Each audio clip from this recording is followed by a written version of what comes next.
Simply, the fact was that BlackBerry ignored touchscreen-based technology, and Apple started to dominate the market. In 2014, there were rumors that BlackBerry was working on BlackBerry Assistant, which is a voice assistant just like Siri. But that was only 3 years after Apple had integrated Siri into all of their devices. BlackBerry aren't around anymore, and Apple dominates. So again, another example of where a business has not embraced change and then been completely left behind. And for those of you who've been around a while, Blockbuster, Kodak, BlackBerry, huge brands, right? They were massive. So we might think we're really secure in Costa, and actually, are we as big as Blockbuster once was? Maybe, maybe not. So that's why we need to continue to innovate and embrace change. Important lesson there. Fab. We've got one more topic to go through before we round up the day. We've explored why organizations change and the kind of motivators that might be there. But it's really important to understand that we are all motivated by different factors. And understanding what motivates you can be a great way to unlock increased performance within yourself. But when leading people, we need to understand what motivates them as well. And we need to be able to flex our style to get the best out of them. So I've got a 2-minute video, which I'm going to show, and then we're going to move into our final breakout activity for the day. So whilst you're watching this, I want you to start thinking about what motivates you. Okay? And hit play. If you can give me a thumbs up when you can hear, that would be lovely.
Okay.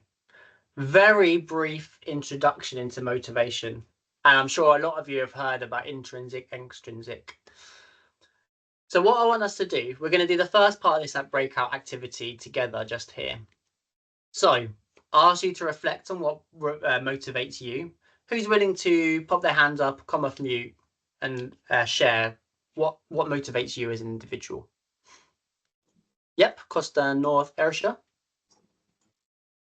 I'm really motivated by like progression and moving myself forward. Okay. So I guess I'm intrinsically motivated. Yeah. And we've all got both. We all get motivated by both of those. But that's really interesting. It's all about like professional development, is it? Oh, okay. Thank you. Hardik, what about yourself? I think both things motivates me, like external motivation and internal motivates. Like I do things just I want to grow in the company. That's why I give extra care. Yeah. Also, I love when someone recognize my work. I love when someone talk about my work. So it's kind of both, like mixture of both. Yeah. Absolutely. So we're all going to have both in there, but that's really good. So recognition for yourself is one, as well as that development. What about yourself, Steve? You got your hand up? Mine is mostly just to make the change for someone else for the day, like just to cheer someone up, or one good deed, that sort of thing, to make the world go around a little bit. I just think there's so many down days or bad news on social media and everything else, over and focus on the negative. You need people to focus on the positive, and I want to be that change. So when I come in, I Nice. try and focus on that over everything else, and it's more for myself as well. Like if I'm cheering other people up and seeing them smile, I've made a difference. So I can go home and think I've done something today, rather than just come to work, finish work, gone home. Love it. Love it. So we just use those 3 examples there. One about making a positive impact. That's what recognizes you. One, we had that recognition piece and being recognized. And the third one is that professional development. So either getting better at your job or moving into the next role, for example. 3 different ways that you guys are motivated. The challenge when you're visiting stores or leading others or working with other people is going to be, how can you best prepare yourself to be able to motivate them? So for example, Hardik likes recognition. What recognition have we got? North Arsha, sorry, I've forgotten your name. You like that kind of development. So what stories do you have? What examples do you have about how people have invested in their skills or that have then motivated people? Does that make sense? So what I want us to do is we're going to move into breakout rooms just for like 3 minutes or so. I just want you to think about what tools or what things do you need to be able to motivate others. So is there anything that you can start preparing before you move into this or before you go into this different stores? And then are there any questions or is there any ways that you can quickly understand how other people are motivated? Because if you get one or two of those questions down, you can quickly understand how they're motivated, and then you can flex your style to make sure you are recognizing or you're thinking about personal development or you're making that positivity. So I'll give you a couple of minutes just to talk around that in your groups, and then we'll come back and you can share. Rooms should be opening just now.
Hello. Hardik and Lauren again. Must have the best Wi-Fi. Probably. Right. Does anyone have that last question there? Any questions that you think you can ask to understand really, really quickly how different people are motivated? Does anyone get onto that? Yeah, Costa North Arsha. We spoke about, like, you could just be straight up with them and just say, well, what do you want to get out of this? What is your goal? And then that gives you the opportunity to know where they stand and what they want, basically. Perfect. Absolutely. Nice. Just be really open, really honest, straight in there. What do you want to get out of this? I'm here for the next 3 hours. How can I best help you? Love it. What about yourself, Steve? I think one of the good ones is always like, where do you see yourself in like 2-3 years time sort of thing, so you can see how driven they are. Because if they're not very driven, I feel like it'll be slower learning, so you need to focus more on like the core stuff. Whereas if they're very driven, like what you teach them in store, they will want to practice on themselves to hone it for themselves, so you can then go more advanced with each visit sort of thing. I so love that. It's very important. And also I think there's a questionnaire thing to like understand their learning style. So one, see how driven they are, and then to find their learning style, and you can tailor their training from those results and really get the best impact you can to forward them to where they want to be, and also to help yourself, because then you're not wasting resources or worrying about maybe you're doing something wrong or you need to change your impact, because you'll know ahead of time. Absolutely. You can do. With I love the question around the goals. It's almost irrelevant what they say their goal is, in whether it's 6 months, 2 years, 10 years, what their level needs to be, because ultimately the basics need to be there. Yeah. So whatever they say, you're going to be focusing on that fundamentals, and then maybe how you just position it in terms of how it's going to help them get to their goal. That's more just to see that their own personal drive and how like driven they would be within the job role of how much they chase things. Love it. Cool. So that was a really quick activity there, guys, but even just those 2 questions are a fantastic way to get that bit of insight, which will then allow you to be as effective as possible. That's grand. Thank you. Last question I have for all of you today is, what is one key learning that you've taken from this that you think will help drive change in your role or in this opportunity? So I'll give you just 15 seconds or so to reflect on that. Frantically look over your notes, see what you've written down, and then I'm going to ask a couple of you just to share.